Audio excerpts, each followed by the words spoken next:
a broken world and the rise of Gnostic escapism. In the chaos of the 2nd and 3rd centuries CE, the ancient world was unraveling. Egypt, the old land of the gods, stood as a haunted echo of its past glory, overrun by Hellenistic, Roman, and economic invasions. The world was crumbling from within, and for many, this decline signaled not just societal collapse, but cosmic catastrophe. Out of this existential despair emerged a profound yearning for escape, spiritual, philosophical, mystical. From the inner resolve of Stoicism to the soaring spiritual ascent of Hermeticism, Jewish Merkabah mysticism, and early Christianity, ancient minds sought refuge from a dying reality. Among the most radical of these escape-the-world movements was a collection of Christian sects we now call the Gnostics. Not a single group, but a vast constellation of esoteric thinkers.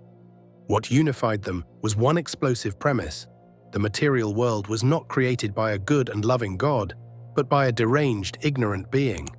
A counterfeit creator called the Demiurge, a monstrous craftsman who, with his minions known as Archons, had forged this world not as a gift, but as a prison. The Archons, cosmic wardens of a false reality. The term Archon, from the Greek for ruler or authority, might have evoked something like a bureaucratic magistrate, a regional power drunk on control, not divine majesty.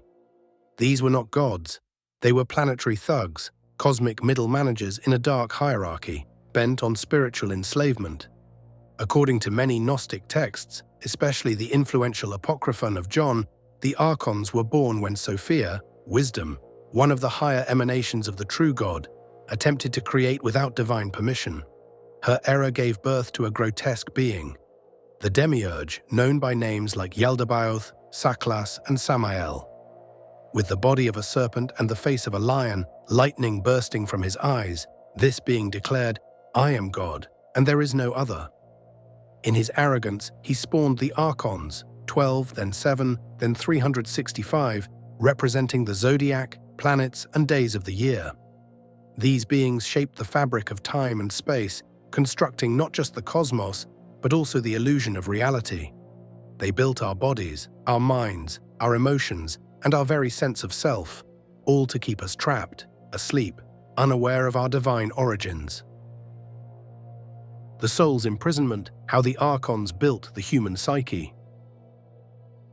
The Apocryphon of John describes a shocking cosmology. Our physical and psychical bodies were constructed by the Archons piece by piece. The Demiurge commanded them, saying, "Let us make man in our image," twisting a verse from Genesis into a demonic collaboration. Each Archon created a part of the human form: heart, mind, genitals, bones, emotions. Even desires and feelings were stitched together by these cosmic jailers. Humanity was intended to be a puppet. But then something extraordinary happened. The true God, from beyond the Archon's reach, breathed a spark of divine light into this crafted shell. This divine spark, a shard of pure being, became trapped in the human soul. It is that spark which allows us to recognize the falseness of this world and seek transcendence. But the Archons were clever. They created the Garden of Eden, not as paradise, but as a trap, a place of sensual pleasure to distract the awakened mind from seeking its freedom. Even love and joy, in this view, can be used as tools of manipulation, emotional chains wrapped in golden ribbons. Resistance, rebellion, and the Redeemer Archon. Not all Archons remained loyal to the Demiurge. One of the most fascinating figures in Gnostic mythology is Sabaoth, a high Archon who witnessed the arrogance of Yaldabaoth and rebelled. He turned toward the higher realms, toward Zoe, life, daughter of Sophia, and rejected the lie. As a reward, Sabaoth was elevated to the 8th heaven, built himself a throne like that of Ezekiel's vision, and created the seraphim, fiery angels of worship. In some texts, Sabaoth even becomes the creator of Jesus Christ, who enters the world not as a sacrifice, but as a revealer, a spiritual revolutionary teaching the knowledge, gnosis, needed to escape the archontic maze. Salvation in this theology is not through faith or obedience, but through inner awakening. Other texts, like the reality of the rulers and on the origin of the world expand this mythos. Figures like Nerea, the daughter of Adam and Eve, become warriors of light, resisting the Archon's violence.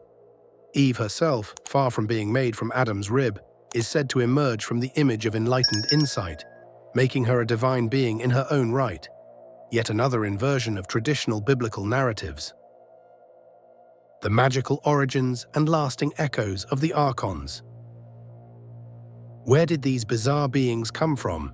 These snake-headed rulers, these beast-faced puppeteers of fate?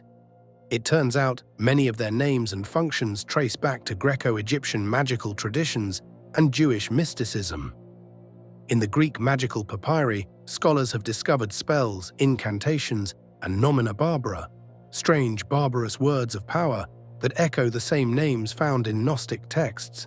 Angels, daemons, and spirits tied to planets and days were invoked in ritual magic, and the Gnostics may have borrowed or inverted these names for their demonic cosmology. 12 Archons for the zodiac, 7 for the planets, 365 for the solar year. It's a cosmic bureaucracy, a prison where space and time themselves are demonic entities. To the Gnostics, astrology wasn't destiny, it was tyranny. And magic, when wielded with insight, could potentially bypass or disarm the Archons entirely. This fusion of cosmology, mysticism, and resistance made Gnostic thought explosively subversive. And while the Church fought to extinguish it, calling its texts heresy, burning its scriptures, the Gnostic spirit lived on, resurfacing in the Cathars, the Bogomils, and other esoteric traditions through the centuries. Final thoughts. In this shadowy, mystical vision of the universe, the Archons are not just evil spirits, they are the architects of illusion, the jailers of the soul, and the final guardians standing between humanity and spiritual liberation. To understand Gnosticism, one must understand not just the villainy of the Demiurge, but the intricate, mythic machinery of the Archons. Their origins, their corruption, their occasional redemption, and their deep ties to ancient systems of magic, time, and cosmic order. If you've ever felt that reality is off, that something deeper and stranger lies behind the veil of stars, then perhaps in the myth of the Archons you may find not just a story, but a key. This is Abyssal Narratives. If you've felt the pull of the arcane tonight, subscribe, support the channel, and ring the bell to stay bound to the unknown. More forgotten grimoires, dark histories, and ancient powers await.